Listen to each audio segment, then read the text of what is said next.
자, 오늘 레위기를 볼 겁니다. 우리가 창세기 살펴봤고 출애굽기 살펴봤습니다. 우리가 처음 성경 읽기로 다짐하고 성경을 딱 펼치면 창세기가 나오죠. 창세기는 정말 신비롭고 재미있는 성경입니다. 하나님이 빛이 있으라 그러면 빛이 있습니다. 천지 창조한 재미있는 이야기가 등장을 하고 아브라함, 이삭, 야곱, 요셉 이런 이야기가 등장합니다. 어렵지 않죠. 재밌게 읽어갑니다. 출애굽기에 들어오면 아주 전율이 흐르는 멋있는 이야기가 있습니다. 이스라엘 백성들이 애굽을 탈출하기 위해서 이제 애쓰고 하나님께서 구원하는 이야기가 있죠. 길을 행하다가 앞에는 홍해 바다가 있고 뒤에는 애굽의 군대가 몰려와서 그 사이에 끼이는 아주 곤란한 상황도 있는데 하나님께서 바다를 가르시는 것으로 건져내십니다. 우리가 상상할 수 없는 놀라운 구원의 이야기가 이 출애굽기에 있습니다. 여기까지는 재밌습니다. 레위기가 오면 이게 무슨 이야기인지, 무슨 제사는 이렇게 많은지, 먼 절기는 구분할 수도 없고 여러 가지 규례들이 등장하는데 도무지 알아들을 수 없습니다. 그래서 레위기쯤 와서 성경을 덮습니다. 그리고 그래, 성경은 신약부터 읽어야지. 그리고 마태복음을 딱 피면 누가 누구를 낳고 누가 누구를 낳고 다시 덮습니다. 성경은 내가 볼 게 아니다. 뭐 이런 경우가 많이 있는데 읽으셔야 하죠. 읽으셔야 합니다. 자, 문제는 이 레위기인데 이 레위기를 대하면 진도가 잘 안 나갑니다. 읽어도 무슨 말인지 잘 모르겠고 복잡하게 보이는 여러 제사, 제도, 절기, 어떤 정결 규례 너무나 어려워 보입니다. 왜 종류는 그렇게 많은지, 뭐가 그렇게 복잡한지, 오늘 내가 살아가는 삶과 아무런 상관이 없어 보이는 그런 규례들이 등장을 합니다. 그래서 읽다가 이제 멈추어 버립니다. 그래서 우리가 어느 때 레위기를 쓰냐면 밤에 잠이 안 올 때 기도하지 않고 성경을 쫙 펴서 보면 기가 막히게 잡니다. 수면제도 이런 수면제는 없습니다. 성경을 읽어 나가시는 분들은 레위기만 오면 이제 눈 딱 감으면 읽을 수 없죠. 의미를 생각하지 않고 그냥 쫙 읽어 나가시는 그런 분들도 있습니다. 그 정도로 레위기가 좀 낯설고 어려운데, 근데 성경에서 레위기는 따분하고 재미없는 이야기는 아닙니다.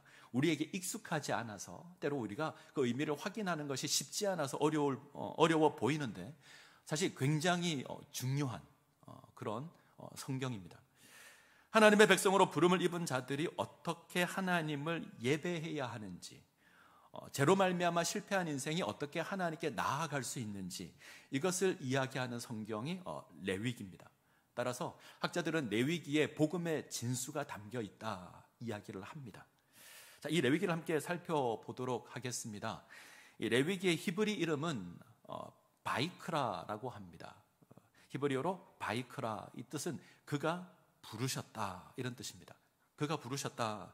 자, 출애굽기의 마지막 장면을 혹시 기억하십니까? 2주 전 이야기인데 출애굽기 마지막 장면은 출애굽기 40장 35절은 이렇게 되어 있습니다. 자, 같이 읽죠. 같이 읽습니다. 모세가 회막에 들어갈 수 없었으니 이는 구름이 회막 위에 덮이고 여호와의 영광이 성막에 충만함이었으며.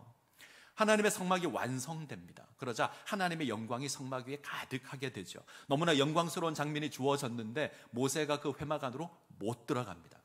왜 못 들어갈까요? 하나님의 거룩한 영광 앞에 죄인인 자신은 들어갈 수가 없습니다. 그래서 하나님의 성막이 세워지고 영광이 임하고 모세는 그 성막 안으로 들어가지 못하는 그 장면으로 출애굽기가 맞춰집니다.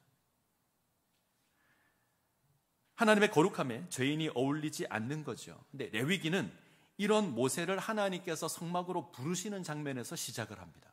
그럼 어떤 의미일까요? 하나님께 나아가지 못했던 인간이 하나님께 나아가는 그 방법을 제시하는 게 레위기입니다. 이해가 되시나요? 레위기는 거룩하지 못한 인간이 어떻게 거룩한 하나님께 나아갈 수 있을까? 이것에 관한 기록입니다. 하나님 앞에 세워지지 못할 인간이 어떻게 하나님 앞에 세워질 수 있는가? 그래서 굉장히 중요하죠. 절대 무시할 수 없는 성경입니다. 그래서 그가 부르셨다 이 말은 하나님께서, 거룩한 하나님께서 죄악된 인간을 하나님의 백성으로 부르시는, 하나님의 회막으로 부르시는, 그것을 의미하는 그런 이름입니다. 그런데 이 히브리 성경의 이름을 이제 70인역이라고 하는 헬라어 성경이 있는데 이 헬라어 성경은 이름을 레위인들의 책 혹은 레위인의 책 이런 제목의 레위티콘으로 바꿨습니다. 이건 레위인들에 관한 기록이다 그렇게 해서 제목을 이렇게 달았습니다. 이후에 주어지는 모든 성경의 번역이 이 제목을 따랐습니다. 그래서 한글 성경도 제목이 어떻게 되어 있죠? 레위기, 레위 지파에 관련된 이야기, 이런 말이 되죠. 이런 제목을 삼았습니다. 근데 제목만 딱 보면 이건 레위 지파 사람들의 글이다, 혹은 그들에 관한 가르침이다, 이렇게 보여질 수 있는데, 우리가 레위기를 처음부터 끝까지 쭉 읽어 나가면 이 레위인에 관한 이야기는 거의 없습니다. 거의 드러나지 않습니다. 제사장 이야기가 조금 나오는데, 그렇다고 해서 레위기가 그럼 제사장들을 위해서 기록되었는가? 그러면 그것도 아닙니다. 레위기는 이스라엘 백성들을 위해서 기록된 가르침입니다. 요컨대 레위기는 하나님의 거룩한 제사장의 나라로 부름을 입은 그 이스라엘 백성들이 하나님 앞에 거룩하게 세워지도록 교훈을 주는 책이 레위기입니다. 우리가 이름만 딱 보면 이게 딱딱해 보이고 재미없어 보인다, 그럴 수 있는데, 레위기는 하나님의 모든 백성들에게 주신 말씀입니다. 하나님의 제사장으로 부름을 입은 거룩한 백성들이 어떤 모습으로 세워져야 될 것인가, 이것을 이해하는 성경이 레위기입니다. 물론 우리에게 낯설고 내용이 좀 복잡해서 이해하는 것이 쉽지 않지만, 그림이나 이런 것들을 잘 정리해서 최대한 쉽게 살펴보도록 하겠습니다. 자, 우리가 창세기를 배웠는데 창세기의 주제를 한 단어로 하면 뭐죠? 얼마 전인데 시작. 창세기는 시작의 책이다 그랬습니다. 출애굽기는요? 그래도 기억하시는 분이 계시네요. 구원입니다. 출애굽기는 구원에 관한 책입니다. 레위기는요? 거룩에 관한 책입니다. 어떻게 하나님의 백성이 거룩해질 수 있는가, 이것에 관한 기록이 레위기입니다. 그래서 거룩, 구별됨, 이런 의미고요. 레위기에 무려 152회 사용이 됩니다. 구약 성경 전체를 다 털어서 25%가 레위기 속에 있습니다. 거룩에 관한 이야기가 굉장히 많죠. 거룩하신 하나님을 섬기기 위해서 백성들이 지녀야 하는 거룩에 관한 이야기, 레위기고요. 두 부분으로 구분할 수 있습니다. 자, 표를 하나 보여드릴 텐데, 레위기는 이 두 부분에서 거룩이라는 이야기를 다룹니다. 16장의 대속죄일을 기준으로 해서 전반부는 이제 하나님을 예배하는 제사와 제의적 정결에 관한 내용이 기록되어 있고요. 그 앞쪽에 그림이 하나 있습니다. 네모 박스로 된 그림이 있을 텐데요. 그림이 안 들어갔나 보네요. 자, 제가 설명을 드리겠습니다. 자, 레위기는 거룩에 관한 내용인데 크게 두 부분으로 구분이 됩니다. 레위기 중간에 16장이 있고요. 16장에 이제 대속죄일이라고 있습니다. 대속죄일 앞쪽에 이제 거룩에 관한 이야기 하나 있고, 뒤쪽에 거룩에 관한 이야기가 하나 있는데, 앞쪽에는 제사 이야기가 등장합니다. 우리가 하나님 앞에 드려야 될 제사 이야기, 그리고 의식적인 거룩에 관한 내용들이 기록을 하죠. 우리가 어떻게 하나님을 섬겨야 한다, 이런 의식적인 거룩이 기록되어 있고요. 16장에 주어진 대속죄일 기준으로 뒤쪽에는 맨 끝쪽에는 뭐가 있냐면 절기 이야기가 있습니다. 그리고 절기 앞쪽에 제사장 이야기가 있고, 그 앞쪽에 우리가 살아가는 삶에 있어서 거룩 이야기가 있습니다. 우리가 삶을 살아갈 때 어떤 모습으로 살아가야 하는가, 이것을 이제 거룩이라는 제목으로 이야기를 합니다. 그래서 16장을 기준으로 앞쪽은 제사와 관계된 거룩 이야기, 뒤쪽은 우리가 살아가는 삶과 관계된 거룩 이야기, 이렇게 구분된다 보시면 좋을 것 같습니다. 그래서 이제 앞쪽 이야기를 먼저 하죠. 하나님을 예배하는 제사 이야기를 먼저 살펴보도록 하겠습니다. 자, 제사는 하나님과 인간의 언약 관계가 깨어졌을 때 이것을 다시 회복하는 방법이 제사입니다. 하나님께서 당신과 인간과의 관계가 깨어졌는데 이것을 회복하기 위해서 인간에게 요구하신 것이 제사입니다. 이해가 되시죠? 근데 이게 아주 특색이 있는데, 고대 어떤 나라에서도 약자가 언약을 깨뜨렸을 때 그것을 다시 회복하는 방법을 제시한 적이 없습니다. 어떤 나라에서도, 어떤 종교에서도 어떤 관계가 깨어졌을 때 이것을 회복하는 방법을 이야기하는 종교는 없습니다. 근데 유일하게 성경만이 하나님과의 관계를 회복할 방법을 제시합니다. 이것이 제사입니다. 때문에 제사는 하나님께서 우리로 하여금 하나님께 나아올 수 있도록 그 방편을 허락해 주신 거죠. 그래서 하나님의 자비하심이 잘 드러나는 게 제사다, 이렇게 이해하시면 좋을 것 같습니다. 자, 저를 보시죠. 제사 그러면 뭔가 복잡해 보이죠. 성경에 보면 여러 짐승 이야기, 어떻게 각을 뜨고 어떻게 태우고 어떤 것은 취하고 여러 가지 이야기가 나오는데, 크게 이제 두 가지 구분법이 있습니다. 한 가지 구분법은 목적에 따라서 구분을 합니다. 5대 제사라고 하는데 번제, 소제, 화목제, 속제제, 속건제. 자, 그림을 한번 볼까요? 5가지 제사. 잘 보이시죠? 자, 번제, 소제, 화목제, 속건제, 속죄제. 속죄제, 속건제. 이렇게 구분이 됩니다. 번제, 소제, 화목제 이것은 드릴 수 있는, 충분히 자기가 선택해서 드릴 수 있는 그런 제사고요. 속죄제와 속건제는 반드시 드려야 되는 그런 제사로 알려져 있습니다. 자, 간단하게 보죠. 번제는 가죽을 제외하고, 제물의 가죽을 제외하고 모든 부위를 태워서 하나님께 제사를 드리는 방법입니다. 모든 것을 태웁니다. 가죽만 빼고. 그래서 기본적인 의미가 헌신, 이런 의미가 있습니다. 하나님께 헌신을 고백할 때 번제를 드립니다. 자, 두 번째, 소제. 소제는 곡식이라는 단어를 생각하시면 됩니다. 곡식으로 드리는 제사가 소제입니다. 그래서 감사의 의미가 담겨져 있고요. 그 다음 화목제는 하나님과 백성 사이의 어떤 화평을 위해서 드리는 제사가 화목제인데, 공식적인 이름이 달려있지 않는 모든 제사가 화목제에 들어갑니다. 어떤 우리가 집을 짓고 하나님께 제사를 드린다, 어떤 서원을 하고 하나님께 제사를 드린다, 다 화목제에 들어갑니다. 가족들이 모여서 제사를 드린다, 화목제입니다. 이해가 되시죠? 자, 그리고 어려운 거 두 가지가 있죠. 속죄제와 속건제. 제목을 보게 되면 뭔가 죄와 관계되어 있는 것으로 보이는데 사실 구분이 좀 어렵습니다. 속죄제, 속건제. 쉽게 구분하면 내가 지은 죄에 대해서 제사를 드리는 게 속죄제입니다. 속건제는 일종의 손해배상 같은 개념입니다. 내가 어떤 규칙을 어기거나 누구에게 피해를 끼쳤을 때 그에 대한 보상을 하는 제사가 속건제입니다. 두 가지가 조금 구분이 되셔야 됩니다. 속죄제는 말 그대로 죄를 지어서 그 죄에 대한 어떤 제사를 드리는 것이 속죄제. 속건제는 일종의 피해 보상의 개념이 좀 더 강합니다. 그래서 조금 구분되어 있습니다. 우리 예수님께서 6월절 어린 양으로 우리의 죄를 지고 가신다, 이런 의미를 사용하면 속죄제가 허용이 되고요. 인자가 온 것은 섬김을 받으려 함이 아니라 도리어 섬기려 하고 자기 목숨을 많은 사람의 대속물로 주려 함이니라 할 때 이 대속물은 속건제의 개념입니다. 그래서 개념이 조금 다를 수 있는데, 자, 속죄제는 말 그대로 죄를 속하는 죄사, 속건제는 손해배상입니다. 어떤 규칙을 어겨서 누구에게 피해를 끼쳤거나 내가 누구에게 어떤 손해를 끼쳤다, 그에 대한 보상의 제사가 속건제입니다. 이렇게 구분하시면 좋을 것 같습니다. 자, 두 번째 제사를 구분하는 방법이 있는데, 자, 다음 장면 보여주시죠. 예배 드리는, 제사 드리는 방법에 대해서 4가지로 구분합니다. 첫 번째가 화제. 화제는 불화자를 써서 말 그대로 태워서 드리는 제사. 이해가 되시죠? 자, 거제는 제물을 높이 들었다가 이제 내리는, 이런 방식으로 드리는 제사가 거제입니다. 전제는 이제 기름이나 포도주, 피, 이것들을 부어서 드리는 제사.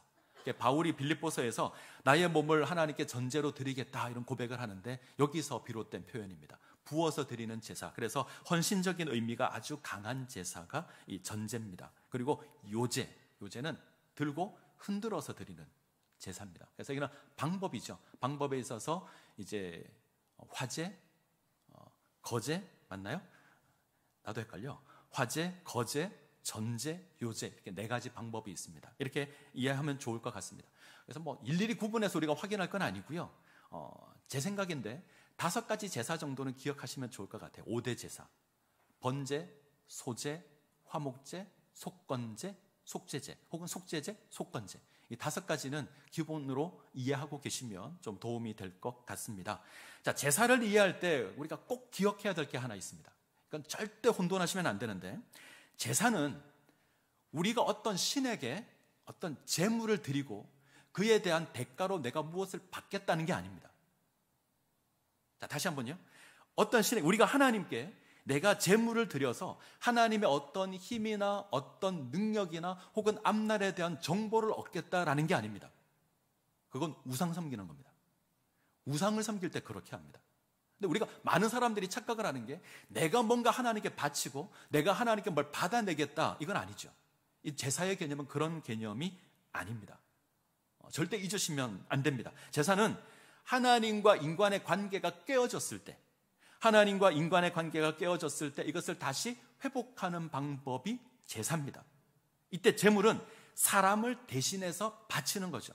내가 죽어야 되는데 나 대신에 제물이 대신 죽임을 당하는 겁니다. 이것으로 하나님과의 관계가 회복되는 겁니다. 죄로 말미암아 하나님께 나아갈 수 없는데 하나님께서 우리를 대신해서 짐승을 잡아 죽임으로 우리 죄를 속하시고 우리가 하나님께 나아갈 수 있게 되었다. 이게 제사입니다. 때문에 제사의 가장 중요한 개념은 감사지. 그죠? 제사는 감사지 내가 받아내겠다는 게 아닙니다. 절대 혼돈하시면 안 됩니다.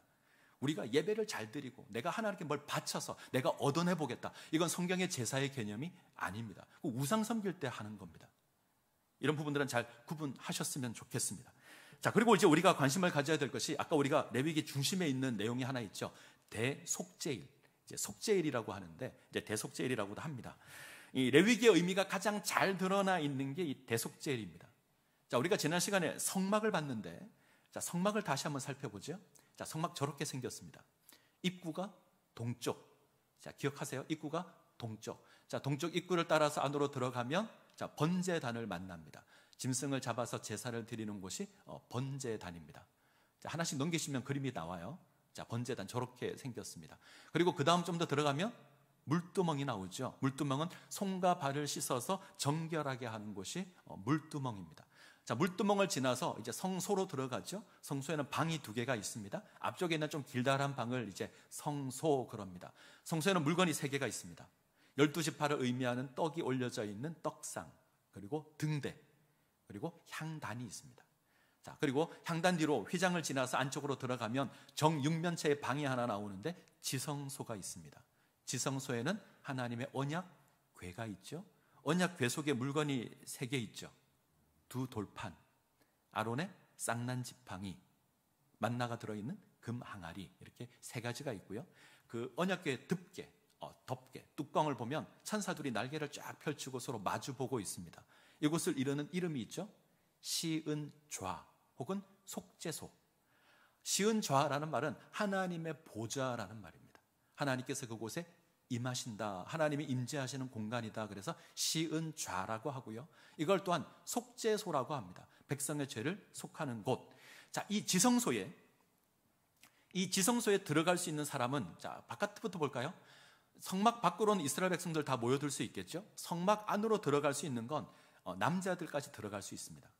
성막 안으로 들어가고요. 성소에 들어갈 수 있는 건 제사장들만 들어갈 수 있습니다. 지성소는요, 대제사장만 들어갈 수 있습니다. 근데 아무 때나 들어갈 수 있는 게 아닙니다. 1년에 딱 하루 들어갑니다. 7월 10일 대속죄일에 들어갑니다. 대제사장이 1년에 딱 한 번 7월 10일에 이 지성소에 들어가서 이 속죄소에 이제 피를 뿌리는 의식을 하죠. 이것으로 백성의 죄를 사하는 의식을 치룹니다. 이걸 대속죄일이라고 합니다. 그래서 대속죄일은 제사장은 자기 자신을 위해서, 그리고 이 성막을 정결케 하기 위해서, 이스라엘 백성들의 죄를 속하기 위해서 의식을 치룹니다. 이게 대속죄일입니다. 자, 7월 10일 딱 하루 이스라엘의 대제사장이 이곳으로 들어갈 수 있습니다. 근데 좀 궁금한 게 하나 있죠. 기존에 속죄 제사가 있습니다. 속죄제도 있고 속건제도 있고 죄를 속하는 제사가 있는데 왜 대속죄일이 필요한가 들을 수 있죠. 이렇게 의문이 들 수 있습니다. 이에 대한 대답은 이 매일 드리는 속죄제가 온전하지 않습니다. 완전하지 않습니다. 죄를 위해서 제사를 드렸는데 밖에 나가 살다가 또 그 죄를 짓게 되죠. 그러면 또 소 데리고 염소 데리고 양 데리고 가서 또 제사를 드립니다. 계속 반복되죠. 완전하지 않다라는 말입니다. 그리고 미처 깨닫지 못하는 죄가 있을 수도 있습니다. 청소를 생각하면 좋을 것 같아요. 이제 봄이 다가왔는데 우리가 살아가면서 평상시 때 집안 청소를 하잖아요. 그런데 한 1년에 한 2-3번 정도는 대청소를 합니다.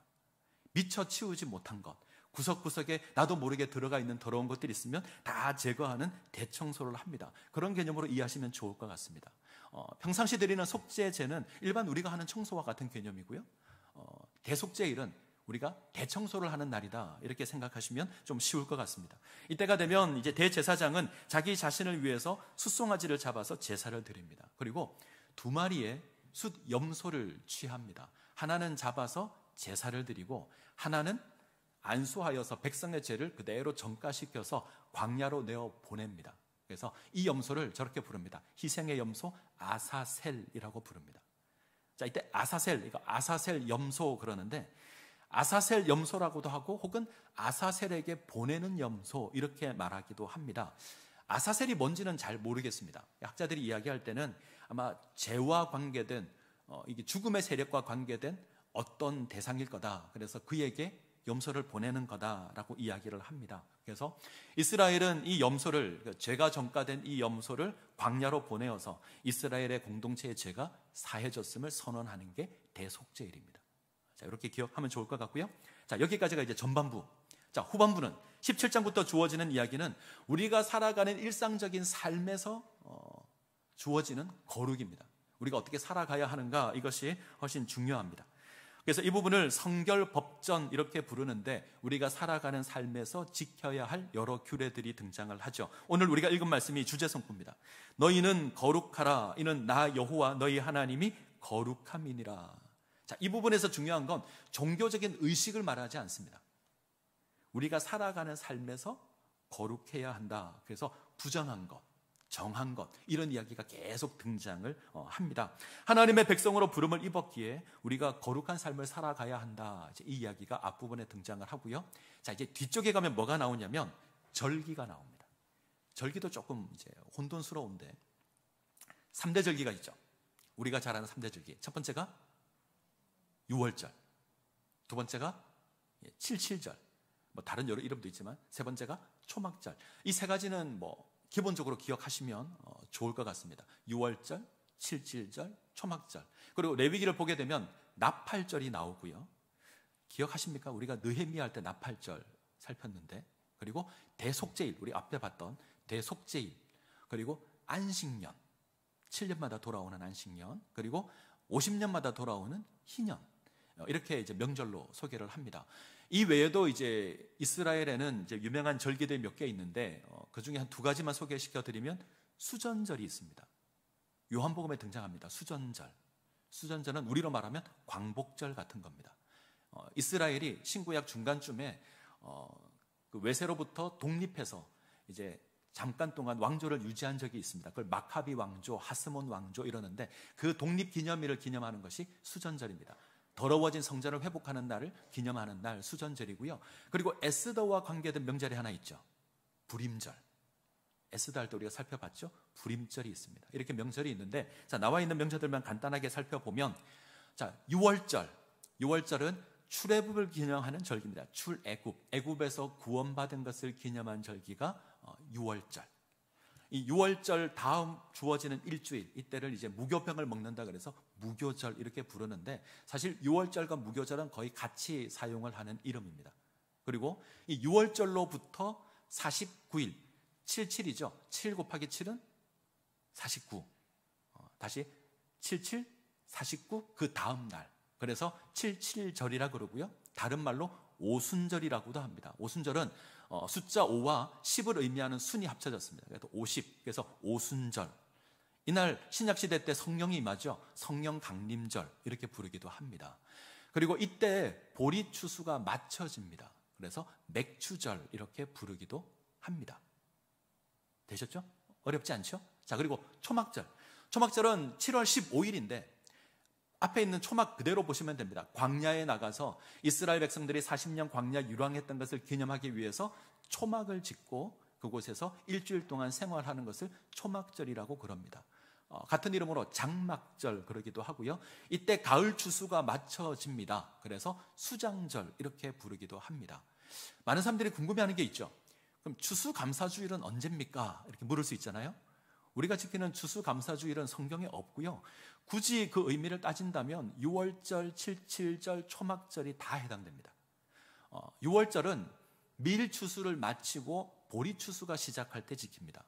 77절은 보리추수가 마치고 가을추수를 시작할 때 지키고요.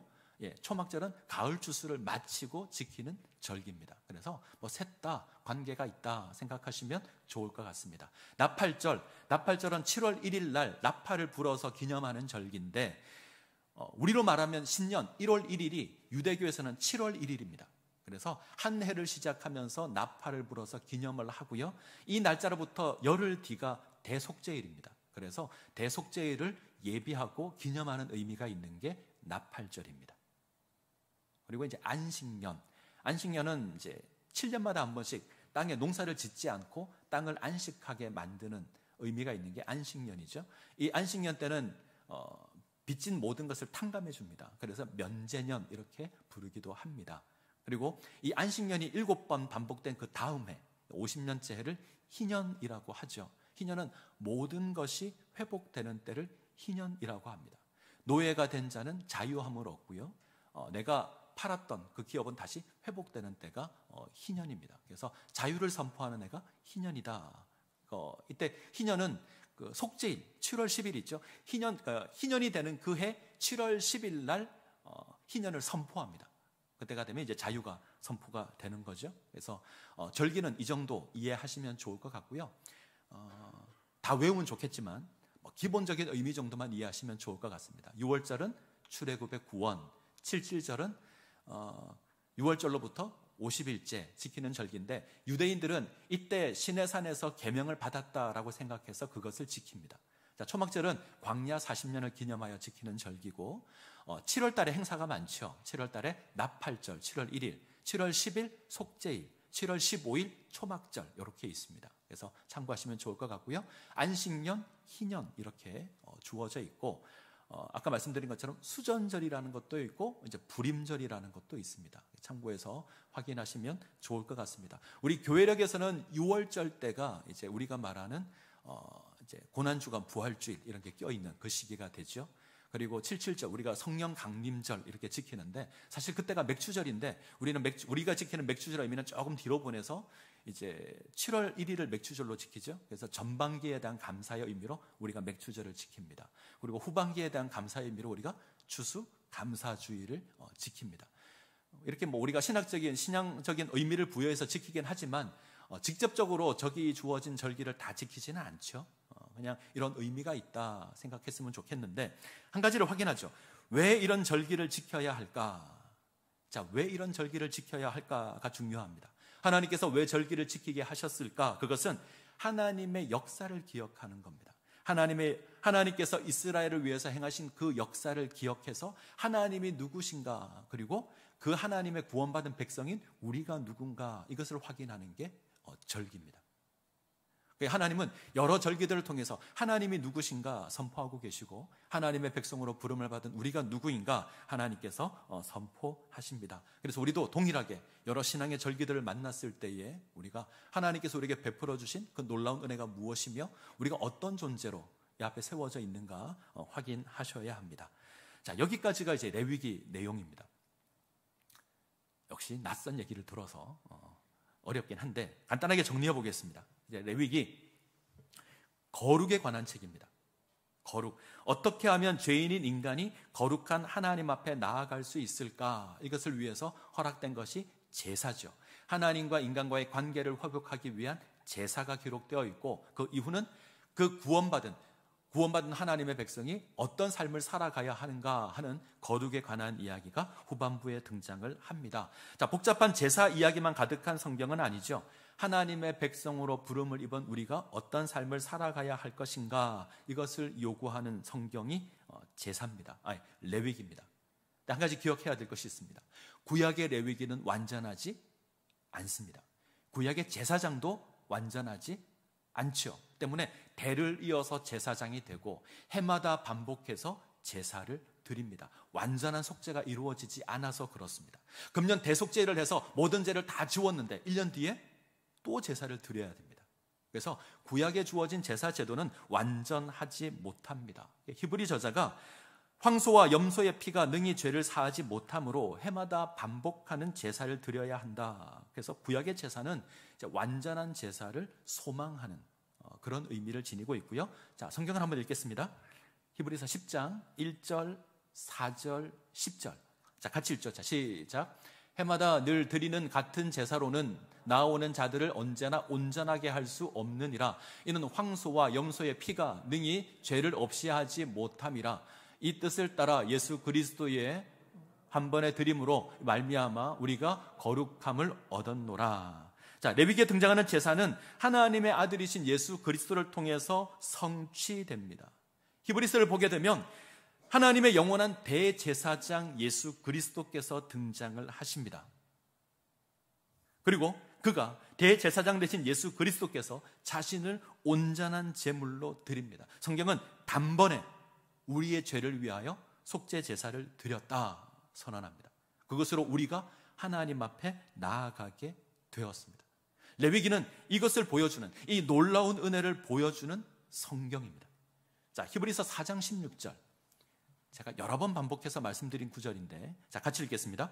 그러므로 우리는 긍휼하심을 받고 때를 따라 돕는 은혜를 얻기 위하여 은혜의 보좌 앞에 담대히 나아갈 것이니라. 아멘. 자, 다시 한번 성막 한번 생각해 볼까요? 저 성막 그림이 있는데, 자, 입구를 지나서 번제단, 물두멍, 성소, 지성소까지 들어갑니다. 우리는 구약의 이스라엘은 대제사장으로 말미암아 1년에 딱 한 번 지성소로 갑니다. 그죠? 구약의 이스라엘은 대속죄일에 대제사장을 통해서 하나님의 보좌 앞으로 갑니다. 1년에 딱 하루 갑니다. 그러면 우리는 어떨까요? 자, 이 문제에 답을 하려면 지금 예수님이 어디 계신지 알아야 합니다. 제가 여러 번 말씀드렸습니다. 지금 예수님 어디 계시죠? 우리 마음속에? 우리와 함께? 아니요, 성경적인 의미는 하나님 보좌 우편에. 우리가 사도신경에서 고백하잖아요. 하나님 보좌 우편에. 이 땅에 주어진 성막은, 이 땅에 주어진 성전은 진짜일까요? 아닙니다. 좀 모형입니다. 하늘에 있는 것을 본따 만든 모형입니다. 하늘에 진짜가 있습니다. 오늘 이사야 6장에서 이사야가 본 그 하늘 환상, 그 성전이 진짜입니다. 그럼 예수님 지금 어디 계시죠? 하늘에 있는 성전, 하나님 보좌 우편에. 1년에 딱 하루만 계실까요? 아닙니다. 항상 계십니다. 그럼 우리는 어떻게 되죠? 그 예수 그리스도로 말미암아, 우리의 대제사장 되신 예수 그리스도로 말미암아 항상 하나님께 나아갈 수 있습니다. 이것이 우리가 누리는 구원입니다. 그래서 이렇게 고백하죠. 그러므로 우리는 긍휼하심을 받고 때를 따라 돕는 은혜를 얻기 위하여 은혜의 보좌 앞으로 담대히 나아갈 것이니라. 우리는 항상 나아갈 수 있습니다. 우리의 대제사장 되신 예수 그리스도께서 하나님 보좌 우편에 계시기 때문에 우리가 누리는 구원과 구약의 이스라엘에 누리는 구원은 질적으로 차이가 있습니다. 우리는 불완전한 제사를 드린 것이 아니라 우리의 대제사장 되신 그 예수 그리스도로 말미암아 완전한 제사를 드렸고 우리는 하나님의 보좌 앞으로 담대히 나아가는 그런 주의 백성들이 되었습니다. 때를 따라 돕는 은혜를 얻기 위해서, 우리가 살아가는 인생 가운데 돕는 그 은혜를 얻기 위해서 우리는 항상 하나님께 나아갈 수 있습니다. 이 은혜를 누리시기를 간절히 소원합니다. 예, 기도하시겠습니다.